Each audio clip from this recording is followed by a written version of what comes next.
अस्सलामुअलैकुम। तो अब हम बात करने जा रहे हैं चैप्टर नंबर 2 की। आई होप सो कि फैन की आवाज़ किसी को भी डिस्टर्ब नहीं कर रही होगी और आप लोगों को मेरी आवाज़ जो है बिल्कुल क्लियर आ रही होगी। तो मैं कोशिश करूँगी कि हम चैप्टर नंबर 2 को विद इन 2 लेक्चर्स जो है वो ख़त्म कर दें। इंशाल्लाह बहुत जल्द जो है ये सिलेबस मैं पूरा करने की कोशिश करूँगी। आप लोग भी जितना कोऑपरेट करेंगे उतना बेटर होगा। तो अपना टाइम बचाने के लिए आप उसको 2 की स्पीड पे भी सुन सकते हैं और जहाँ पर पॉइंट्स वगैरह हो, यानी कि जहाँ पे एडवांटेजेस के पॉइंट्स हो और मैं आपसे कहूँ आप इसको क्रैम कर लेंगे और आपने सिर्फ उन पॉइंट्स को सुनना है और मैं उसकी डिटेल डिस्कस नहीं कर रही, तो आई विल रिकमेंड कि आप वहाँ पे जो स्पीड है वो कम करके 1.5 की कर लें। ठीक है, वो आपके लिए ज़्यादा ईजी होगा क्योंकि बहुत सी ऐसी चीज़ें होती हैं जो सुनने पे समझ आ जाती हैं। ठीक है, तो बगैर टाइम वेस्ट किए हम इसको स्टार्ट करते हैं। चैप्टर नंबर 2 है हमारे पास इंफ्रास्ट्रक्चर एंड ऑपरेशंस का। ठीक है, इंफ्रास्ट्रक्चर में और ऑपरेशंस वगैरह ये वो चीजें हैं, इसके अंदर बेसिकली स्टार्टिंग पे हम कुछ देखेंगे। कुछ ऐसी चीजें होंगी जो कि आप लोगों ने बहुत ही स्टार्ट पे आप लोगों जब कंप्यूटर के बारे में नया नया पढ़ना शुरू किया था तभी आपने देखी होंगी। नो डाउट कि थोड़ा-सा मिडल में जाके जो चैप्टर है वो थोड़ा बोरिंग हो जाता है, लेकिन जब हम इसको एट द एंड लेकर जा रहे होंगे वैसे-वैसे आप लोगों का इंटरेस्ट इसके अंदर डेवलप होगा और आप लोगों को पता भी नहीं चलेगा कि चैप्टर कब और कैसे खत्म हो गया। ठीक है? तो स्टार्ट करते हैं इसको। इंफॉर्मेशन सिस्टम क्या होता है? Information systems are the systems responsible for the provision of information to the management. ठीक है, इंफॉर्मेशन सिस्टम क्या होता है कि इसकी रिस्पॉन्सिबिलिटी होती है कि मैनेजमेंट को इंफॉर्मेशन प्रोवाइड करता है। ठीक है, it is a combination of hardware, software, database and telecommunication networks to transmit, store, retrieve, manipulate, and display useful data, especially in an organization. Basically क्या होता है कि एक इंफॉर्मेशन सिस्टम जैसे कि आप लोगों को पता है कि भाई मैनेजमेंट की इंफॉर्मेशन प्रोवाइड होती है और ये जो डाटा होता है ये मेरे पास कंप्यूटर में होता है हमारे पास। इस मतलब आप लोगों को आइडिया है कि डाटा क्या होता है और किस तरीके से स्टोर होता है, वो सारा आप लोगों को पता है। तो बेसिकली कॉम्बिनेशन है हार्डवेयर, सॉफ्टवेयर, डेटाबेस, टेलीकम्युनिकेशन है, इन सबका ये एक कॉम्बिनेशन है और ये बेसिकली करता क्या है, इसमें हम लोग डाटा को स्टोर करते हैं, उसको चेंजिंग ला सकते हैं, उसको खत्म कर सकते हैं, उसको स्टोर कर सकते हैं और सबसे ज्यादा ये जो वर्किंग होती है ये किसी भी ऑर्गेनाइजेशन में हो सकती है। सिर्फ इतना बता रहा है बस।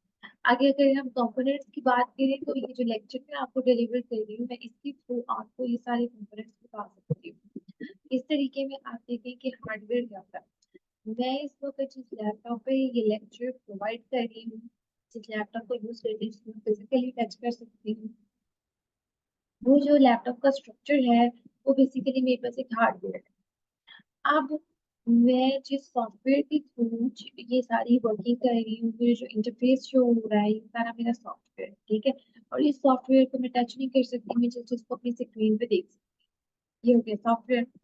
अब ये जो डाटा जो बातचीत जो कम्युनिकेट कर रही हूँ मैं आपसे, ये ऑब्वियसली मैंने इसके अंदर डाटा फीड किया है तभी ये आप तक पहुंच रहा है, तो ये हो गया डाटा। अब ये जिस भी नेट के थ्रू, जिस वाईफाई के थ्रू, जिस भी डाटा को यूज करते हुए आप ये लेक्चर सुन रहे हैं, ये होगा नेटवर्क। और जिस तरह की आप बहुत सब लोग इस लेक्चर को देख रहे हैं थ्रू हमारे पास पीपल हो गया और इसके बैकएंड पे जो कुछ भी हो रहा है वो सब हमारे पास प्रोसेस में आता है। अगर हम मेरिट्स की बात करते हैं, लाइक हम लोग बेनिफिट्स की बात करते हैं, ड्रॉबैक्स की यानी कि डीमेरिट्स की बात करते हैं, उसको देख लेते हैं। और यहाँ पे आप स्पीड को कम कर सकते हैं 1.5 पे क्योंकि इसके अंदर ऐसा कोई डिटेल में बताने वाली बात नहीं है। कोई एक आधा पॉइंट होगा भी तो हम कुछ सुन लेंगे। Better decision making in company, ये हमारे पास आगे merits. Better decision making in company helps to achieve a higher level of efficiency, boosts an organization's competitive advantage, provides more data about customers, improves internal communication between departments, improves employee productivity, fast data processing and information retrieval, improves data accuracy, provides real-time performance reports, optimized utilization of resources, simplifications of business processes. इसके बाद हमारे पास कुछ demerits आ जाते हैं इसकी। Constant update of hardware and software, यहाँ पे मैं थोड़ा बहुत डिस्क्राइब करूंगी इसको कि जिस तरह कि आपको पता है, आप एज एन अकाउंटेंट आप जानते हैं कि हर चीज की डेप्रिसिएशन होती है, हर चीज एक दिन ना हो जाती है, ये भी पता है।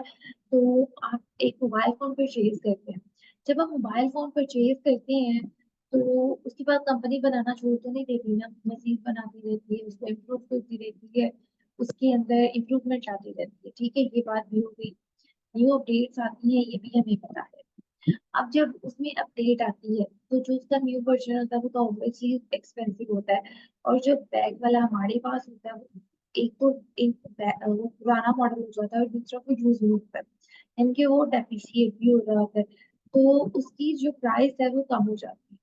एक तो ये बात होगी, और दूसरा कि यहाँ पे आप लोग पढ़ रहे हैं the constant update of hardware and software, ये इसका डीमेरिट है, क्योंकि अब वो डेप्रिसिएट हो गया है, वो पुराना हो गया, अब हमें उसे अपडेट करना है, तो हाई कॉस्ट ऑफ मेंटेनेंस।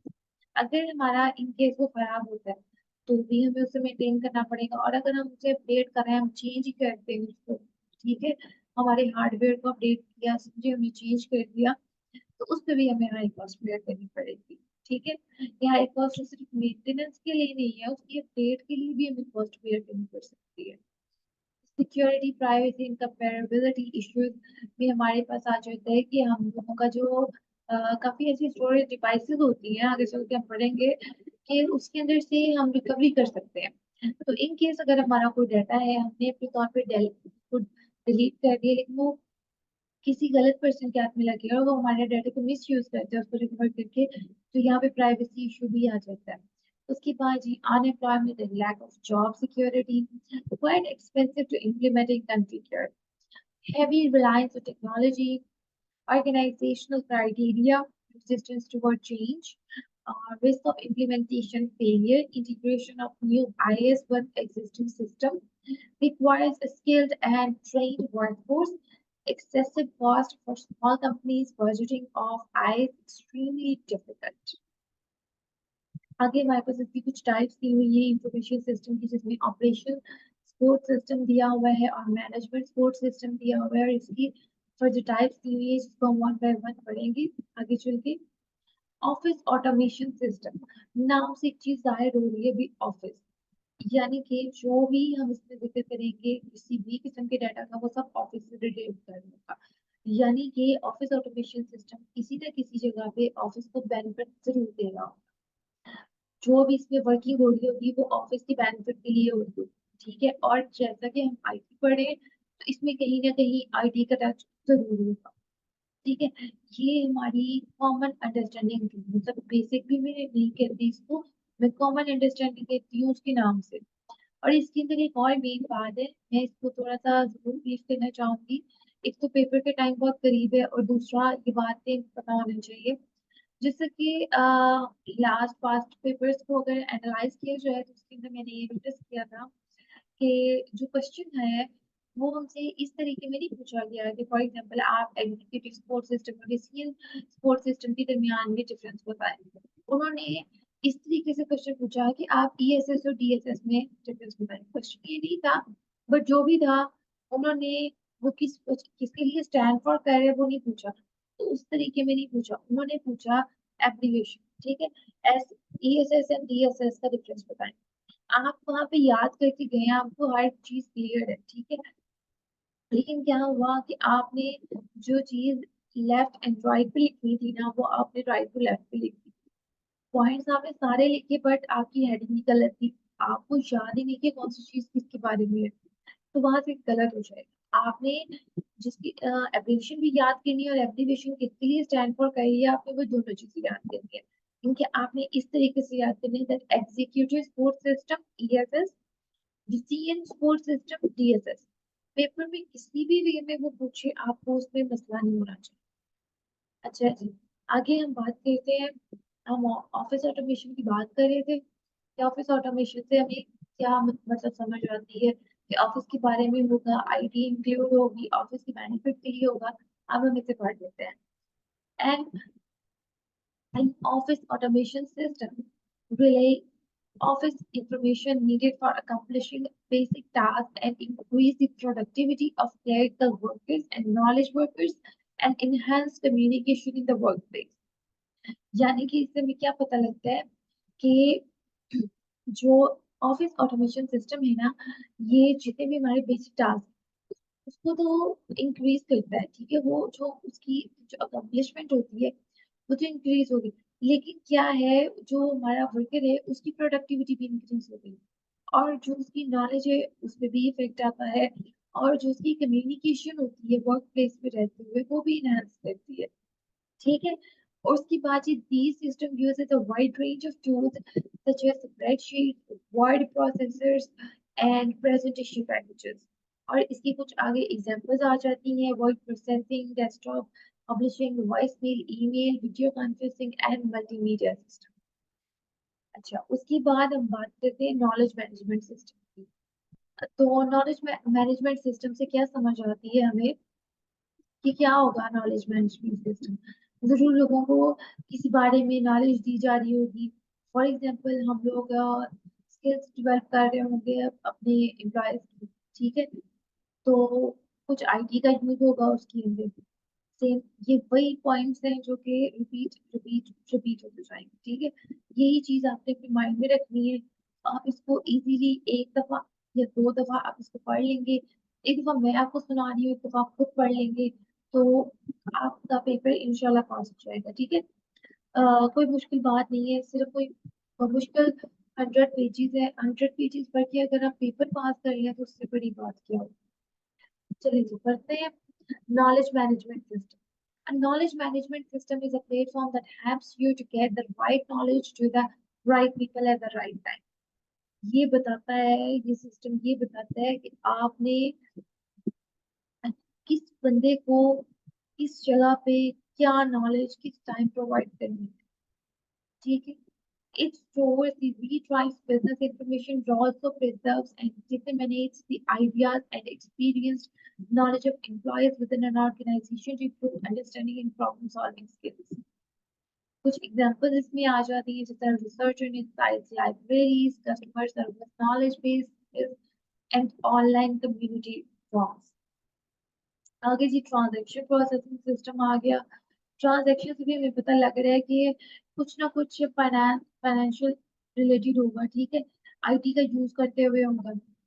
और अब आगे इसको हम लोग पढ़ के देख लेते हैं। Transaction processing system ensure the completion of a business transaction and also keeps track of transaction। यानी कि इसके अंदर जो ट्रांजैक्शन होती हैं बिजनेस की वो तो कंप्लीट हो ही रही होती है, बल्कि उनका ट्रैक भी जो है वो रिकॉर्ड हो रहा होता है, ठीक है। It works it works on basic operational level where transactions are recorded and processed on daily basis। लेकिन ये सिर्फ ऐसे नहीं समझना कि लाइक आप लोग फाइनल स्टेप्स में बात कर रहे हैं, आप कुछ प्रॉफिट एंड लॉस में जाके देखेंगे ट्रांजेक्शन को। ये बेसिक लेवल से होती है, ऑपरेशनल लेवल जहाँ पे अभी ट्रांजेक्शन फॉर्म हुई है तो हमने उसको रिकॉर्ड करना है, उसको जनरल जनरल बनाना है, उसकी हम लोगों ने फर्दर रिकॉर्डिंग करनी है, उसके टी अकाउंट्स बनाने हैं, ट्रायल बैलेंस बनाना है, उसकी स्टेटमेंट्स बनानी है। वो सब चीजें बाद में आएंगी, हम बेसिक लेवल पे कि हम लोगों ने इसको रिकॉर्ड करें, वहां से हम स्टार्ट करेंगे इसको। आगे हम इसकी एग्जांपल्स कुछ देख लेते हैं, जिसमें होटल रिजर्वेशन सिस्टम्स आ गया, पेमेंट सिस्टम्स आ गया, क्रेडिट कार्ड ऑथराइजेशन आ गया एंड ऑनलाइन बिल पेमेंट्स आ गया। आगे फर्दर इसकी टू टाइप्स होती है, एक होता है रियल टाइम प्रोसेसिंग और एक होता है batch processing.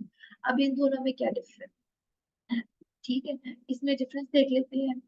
This method includes recording and processing of a transaction immediately।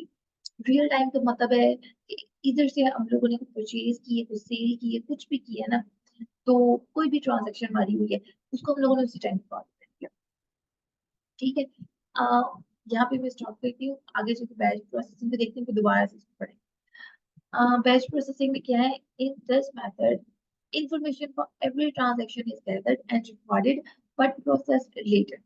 सारी ट्रांजेक्शन जो है वो हम इकट्ठी कर रहे हैं, हम उसको रिकॉर्ड भी कर रहे हैं, लेकिन वो जो है वो सारा काम जो है वो हम बाद में करें, ठीक है। यानी कि हम लोगों ने फाइल से फाइल इकट्ठी कर ली, सारी इनवॉइसेस एक जगह पे रख ली।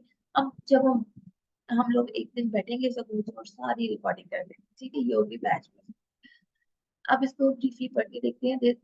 रियल टाइम प्रोसेसिंग क्या होती है? This method includes recording and processing of transactions immediately. जिस टाइम हो रही है ट्रांजैक्शन उसी टाइम रिकॉर्ड कर लिया at the same time as there. इसमें आ गई एटीएम, बारकोड रीडर, ट्रांजैक्शंस, ठीक है। उसके बाद batch processing, in this method information for every transaction is gathered and recorded, but processed later after a scheduled particular time or when sufficient number of transactions are recorded. इसमें हमारे पास आ गई check, clearance, payroll entry. हम लोगों ने उसको gather भी कर लिया, ट्रांजेक्शन हो रही है, गैदर कर रहे हैं, रिकॉर्ड कर रहे हैं, लेकिन प्रोसेस नहीं कर रहे।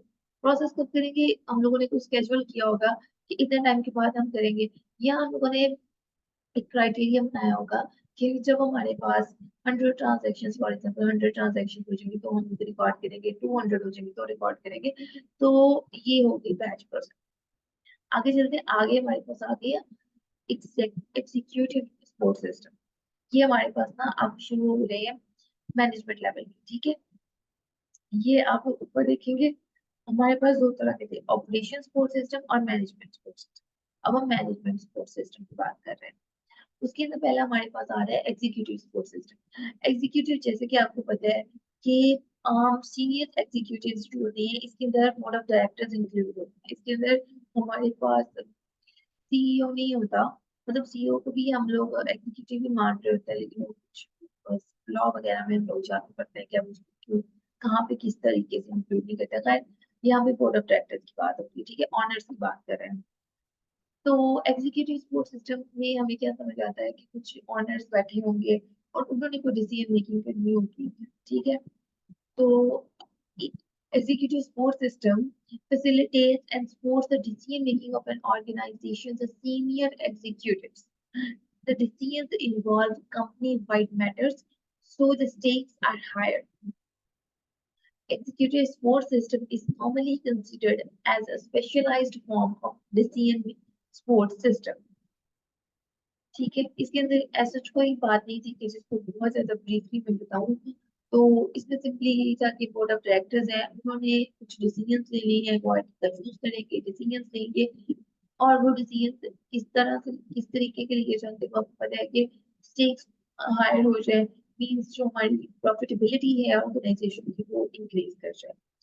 और उसके अलावा उन्होंने ये बता दिया कि ये जो एग्जीक्यूटिव सपोर्ट सिस्टम होता है, ये एक स्पेशलाइज्ड फॉर्म कंसीडर की जाती है डिसीजन सपोर्ट सिस्टम की, ठीक है। आप डिसीजन सपोर्ट सिस्टम की बात करें तो इसके अंदर हमें क्या समझ आती है? इसके अंदर हमें पता लगता है कि डिफरेंट लेवल पे डिफरेंट किस्म के डिसीजन लिए जा रहे होते हैं। तो इसको भी देख लेते हैं, डीएसएस कहते हैं इसको। Decision support system are used by management as an aid in making semi-structured or unstructured business decisions, ठीक है।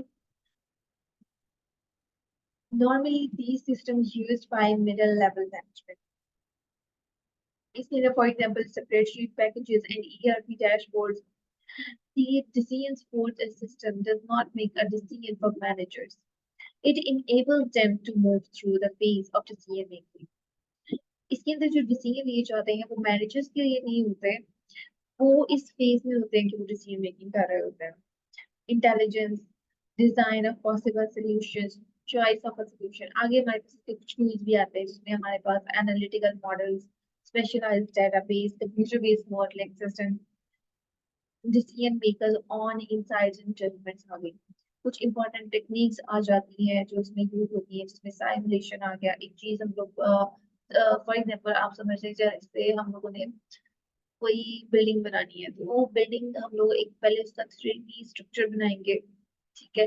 वो 3D स्ट्रक्चर बनाएंगे, नॉर्मली आप लोगों ने कहीं ना कहीं कभी ना कोई ऐसी वीडियो जरूर देखी होगी जिसके अंदर एक 3D स्ट्रक्चर होता है, वो आज के चल रहा है, वो जो लेजर वगैरह से बन जाता है। तो वो उस तरीके से होता है और हमें सारा उसमें पता लग रहा होता है कि यहाँ पे इतने कमरे होंगे, ये ऐसे होगा, ये वैसे होगा, तो वो सारा हमारे पास आ जाता है फाइनलाइजेशन, फिर ऑप्टिमाइजेशन, और फिर उसके बाद हमारे पास अच्छा होता है ओलैप, इनके online analytical process.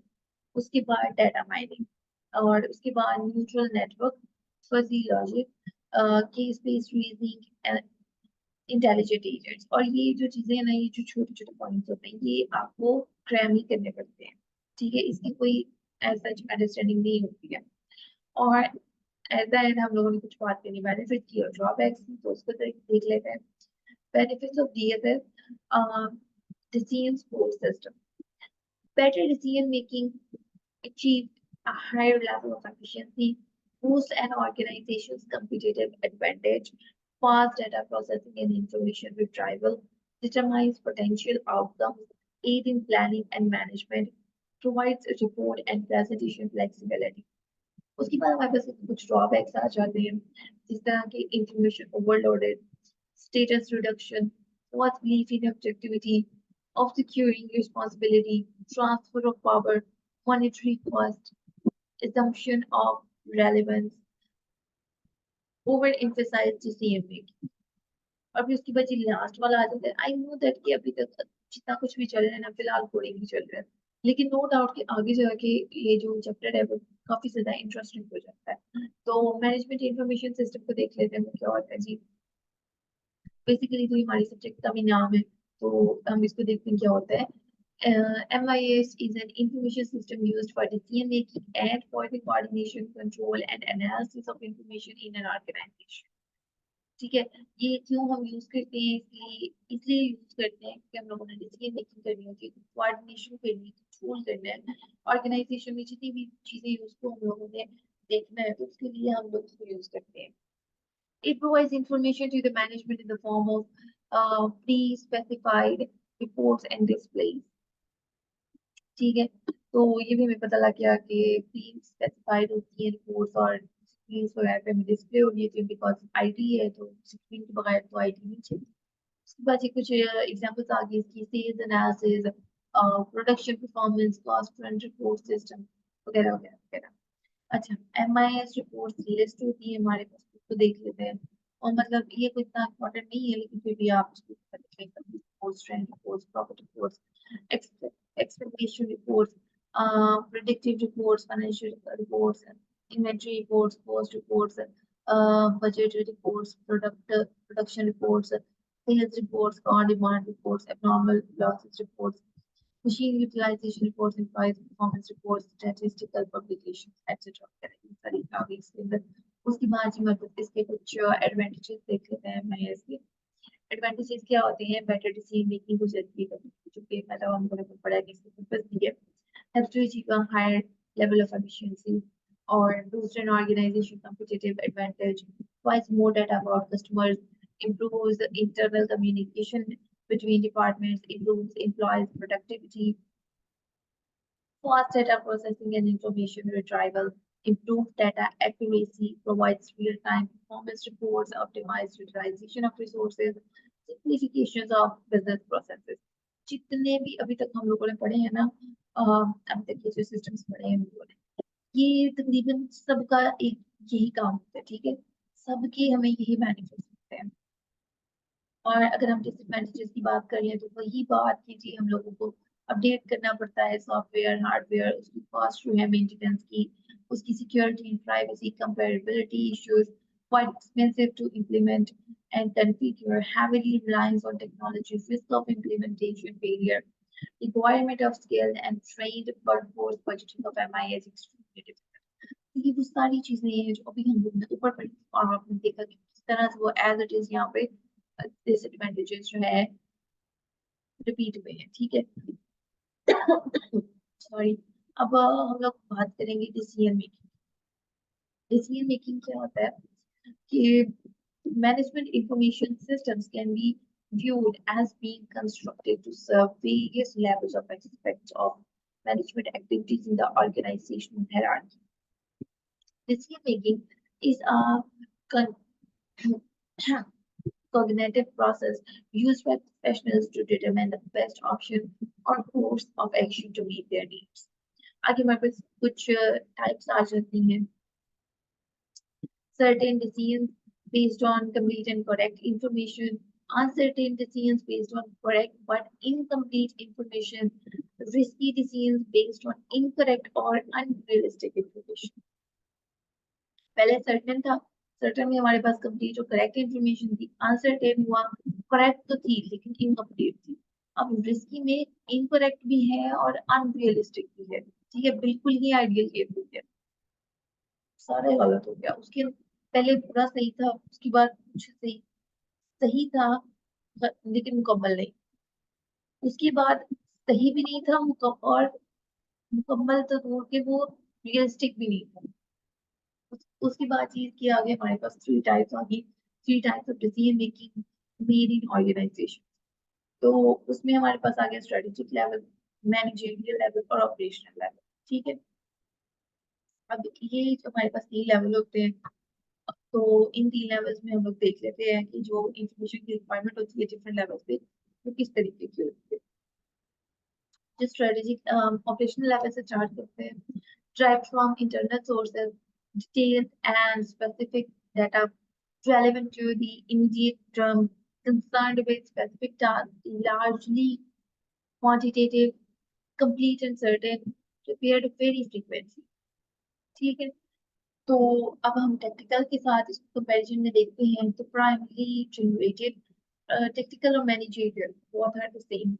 Primarily generated from internal sources, summarized at rel- relatively low level, relevant to the short and medium terms, concerned with the department, based on quantitative bias, may be incomplete or uncertain, prepared routinely and regularly. Strategic information की बात की थी, derived from internal and external sources, summarized at a high level, relevant to the long-term planning, concerned with the whole organization, both qualitative and quantitative, incomplete and uncertain, prepared when management needed. ये बात होगी। इसके बाद ये हम बात करते हैं IAS quality management. IAS quality management क्या होता है? Quality management is the means by which IS department processes are measured, controlled, and improved. आगे हमारे पास के कुछ एरियाज ऑफ कंट्रोल हैं क्वालिटी मैनेजमेंट के, उसको देख लेते हैं। उसमें हमारे पास आ जाता है software development, maintenance and implementation, acquisition of hardware and software, day-to-day IT operations, security and privacy, IT personal management. उसके बाद हमारे पास यहाँ पे आता है आईएसओ स्टैंडर्ड्स। आईएसओ स्टैंडर्ड्स हमारे पास क्या आते हैं, उसको हम लोगों ने पहले देखना है कि आईएसओ स्टैंडर्ड्स होता क्या है, ये किसके लिए स्टैंड होता है। ये स्टैंड्स फॉर होता है इंटरनेशनल ऑर्गेनाइजेशन फॉर स्टैंडर्डाइजेशन, ठीक है। तो इसको देख लेते हैं, इसके अंदर कुछ बेसिक अंडरस्टैंडिंग आपने लेनी है, अदरवाइज आपको थोड़ा बहुत क्रैम ही करना पड़ेगा, ठीक है। ISO 9000 is a series of international standards for quality management, ठीक है। हमारे पास क्वालिटी मैनेजमेंट के ना कुछ इंटरनेशनल स्टैंडर्ड्स दिए हुए हैं, ठीक है। अब वो जो इंटरनेशनल स्टैंडर्ड्स है ना, उसको हम लोगों ने नंबर कर दिया। नंबर किस तरह किया, हम लोगों ने उसको नंबर बेसिकली तीन तरीके से किया, 9001, 9002 एंड 9003, ठीक है। हम लोगों ने इस तरीके से नंबर किया। ये थे हमारे पास उसके three different set quality standard. अब इसके अलावा हम लोगों ने दो इसमें ऐड किए गाइडेंस के स्टैंडर्ड। वो गाइडेंस के स्टैंडर्ड हमारे पास 9000 एंड 9004 आता है, ठीक है। अब आगे हम लोग उसको देख लेते हैं जो उसके स्टैंडर्ड है। 9000 जो है वो हमें बताता है गाइडलाइंस और how to choose appropriate standard, ठीक है। हम लोगों ने कौन सा स्टैंडर्ड यूज करना है वो हमें इस पे गाइड करता है। और जो 9004 है वो हमें गाइडलाइंस और guidelines on interpretation of standards to assist companies in meeting their requirements. वो हमें किस चीज पे गाइडलाइन प्रोवाइड करता है कि जो कंपनीज हैं उन्होंने उसको कंपनीज को असिस्ट करता है कि उन्होंने रिक्वायरमेंट्स को किस तरह से मीट करना है, ठीक है। और अब बेसिकली मेरे पास स्टैंडर्ड्स क्या है, ठीक है। अब पता लग गया कि जो 9000 है वो हमें किस पे गाइडलाइन करता है प्रोवाइड, कि हम लोगों ने कौन सा अप्रोप्रिएट स्टैंडर्ड चूज करना है, ठीक है। और 9004 हमें गाइड करता है कि हम लोगों ने ऐसा कौन सा स्टैंडर्ड इंटीग्रेट करवाना है जो हमारी कंपनी को असिस्ट करेगा उसकी रिक्वायरमेंट्स को मीट करने के लिए। और अब वो 3 स्टैंडर्ड हमारे पास क्या है, 9001 वाला देखते हैं। Standards for companies in design, production, deployment and servicing. 9002 standards for companies in production, installation and servicing. 9003 standards for companies in final inspection and testing. ठीक है, ये भी हमारा खत्म हो गया। बहुत छोटे छोटे टॉपिक है। तो उसके बाद हमारे पास आ गया information technology service management. IT service management is a concept that includes processes and procedures for efficient and effective delivery of IT services to business.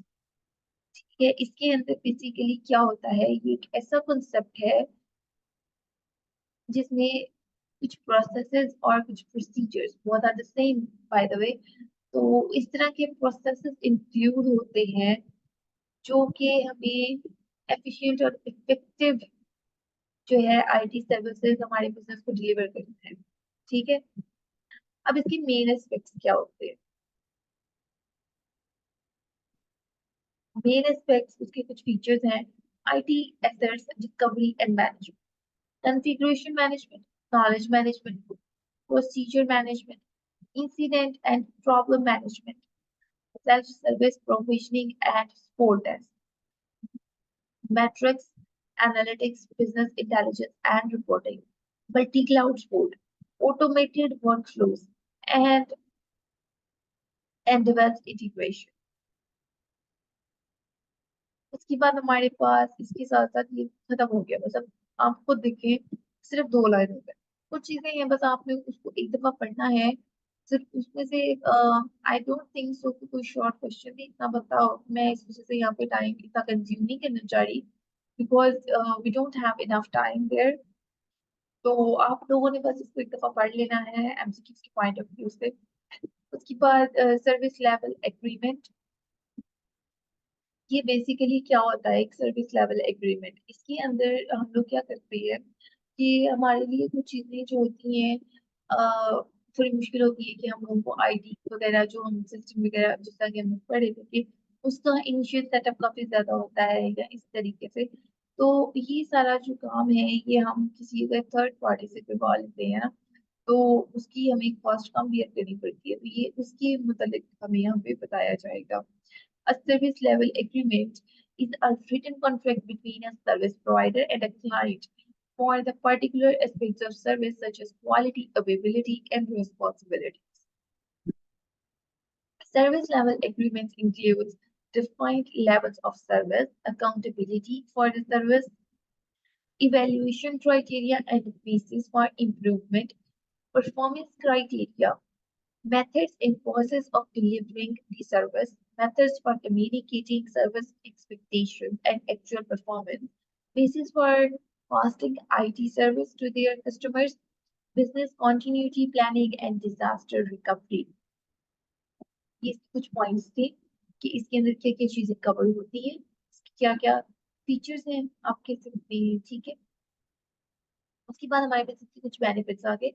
Improves customer service, facilitates communication, negotiating and mutually accepted, defines procedures, use when there is a question or disagreement, sets standards for customer service. इसके कुछ common pitfalls हैं, इनकी आप इसके कुछ drawbacks हैं इनके। वो हमारे पास क्या है, not specific performance criteria, customer obligations not adequately defined, service levels not reviewed regularly, unrealistic performance expectations, method of delivery is not agreed on, requirements are not adequately defined. उसके बाद हम यहाँ पे कुछ बेनिफिट्स की बात करते हैं आईटी सिस्टम मैनेजमेंट की, आईटी सर्विस मैनेजमेंट की।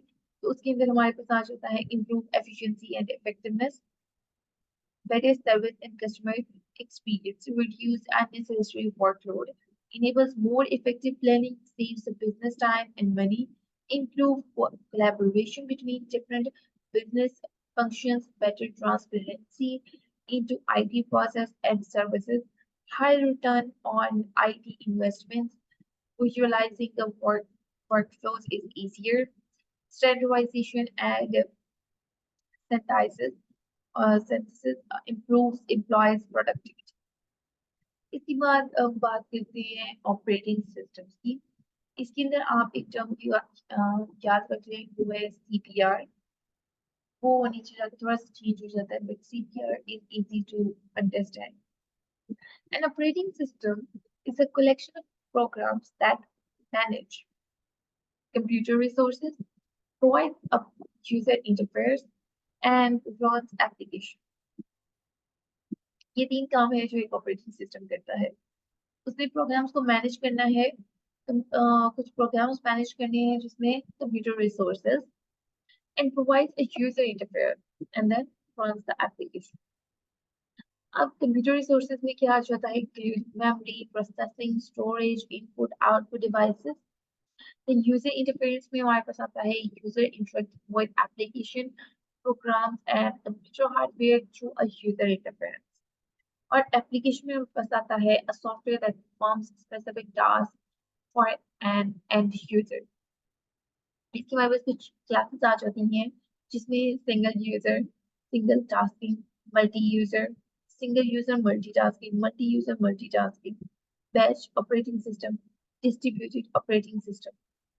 तो वन बाय वन अब हम इनको देखेंगे. Single user, single tasking allows a single user to perform only one task at a time. Multi-user can be used by more than one person at a time while running on a single machine. Single user multitask allows a single user to perform more than one task at a time. मतलब इसमें ऐसा कोई समझाने वाली बात नहीं है, बहुत इजी वर्डिंग है. आप इसको पढ़ेंगे आपको खुद ही समझ आ जाएगी कि वो क्या कह रहे हैं. Multi user multitasking. All multi-user systems must be multitasking. Batch operating system primary role to execute jobs in batches automatically. There's no direct interaction between user and the computer. Distributed operating system, in which we have various systems and all systems have their own CPU, main memory, secondary memory and resources. इसके बाद अब हम कुछ main functions देख लेते हैं operating system के. Establishes user interface, execute and provide services for application software, control over system performance, coordination between other software and users, memory and process management, regulates devices connection, manages resource allocation, controls all storage operations, handling high operation, error detection, and handling aids, manipulation of the file system. Most of the जो हमारे पास ये points होते हैं ना, drawbacks और ये सारे main functions वगैरह के, हम मेन फंक्शंस थोड़ा बहुत चेंज हो सकता है, तो ड्रॉबैक्स और जो है बेनिफिट्स वो काफी हद तक सेम होते हैं. और अभी तक जितने हमने पढ़े आप लोगों ने खुद भी नोटिस किया होगा कि बहुत ज्यादा जो है वो सेम ही है. ड्रॉबैक्स की तरफ चलते हैं. Virus threats to the operating system are high. ये ऐसा पॉइंट है जो आप हर जगह पे यूज कर सकते हैं वायरस वाला ना, क्योंकि आईटी की बात करें, आईटी में वायरस तो हो ही जाता है, एक्सपेंसिव भी हो जाता है, उसकी इनिशियल कॉस्ट भी ज्यादा हो जाती है, वो कॉम्प्लेक्सिटी भी उसमें आ जाती है, तो उसके लिए ट्रेनिंग कॉस्ट को भी आप अंदर ऐड कर सकते हैं. उसके बाद जी फ्रेगमेंटेशन रिस्क. अब जी फ्रेगमेंटेशन क्या होती है? स्टेट में storage memory breaks into pieces. Expensive compared to the open source platform. If the central operating system fails, it will affect the whole system. Operating systems are highly complex. उसके बाद हमारे पास operating system का भी खत्म हो गया, हमारे पास आगे यूजर इंटरफेरेंस. यूजर इंटरफेरेंस को देखते हैं. उसके बाद आगे हमारे पास कंप्यूटर आ गया, और यहाँ से हमारा वो जिसे कह लें बहुत इजी वाला और हमारा थोड़ा मजे वाला जो है वो कंसेप्ट हमारा स्टार्ट हो जाता है.